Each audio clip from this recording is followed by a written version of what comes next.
Imagine being at the absolute peak of your profession, a global icon, yet feeling trapped in a relentless cycle of competition that leaves you drained, both physically and mentally. That's the reality facing tennis superstar Carlos Alcaraz, who is now openly calling for a change to the ATP Tour schedule.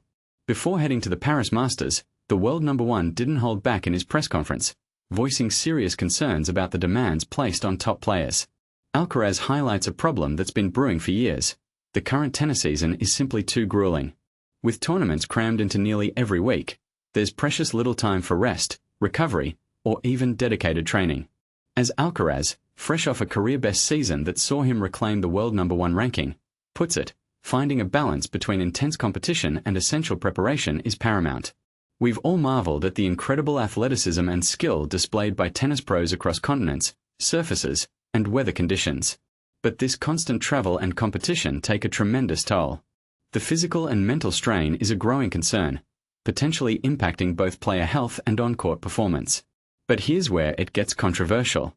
While Alcaraz is championing a lighter schedule, he's simultaneously maintaining a packed calendar himself.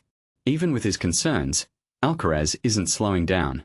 Fresh from competing at the Six Kings Slam exhibition event, he's set to travel to Miami in December for another exhibition match against the rising star João Fonseca.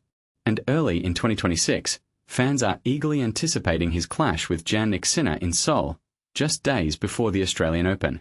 This raises an interesting question.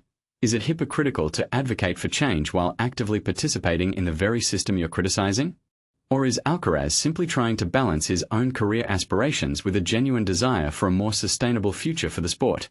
Despite his busy schedule, Alcaraz is sending a clear message. For tennis to thrive in the long term, players need adequate time to recover and evolve.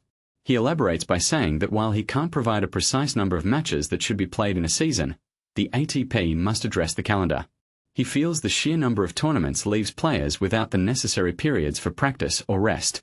It's a relentless cycle, week after week, making it incredibly difficult to prepare for upcoming events or work on improving one's game. Alcaraz plans to further refine his thoughts on the optimal number of matches per season and share them later. And this is the part most people miss. It's not just about the number of matches, it's about the quality of the schedule. Are tournaments strategically spaced to allow for recovery and training? Are players forced to choose between prioritizing their health and fulfilling sponsorship obligations? These are complex questions with no easy answers. So, what do you think? Is Carlos Alcaraz right to call for a change to the ATP schedule? Is the current system unsustainable for the long-term health and well-being of players? And what specific changes would you like to see implemented? Let's discuss in the comments below.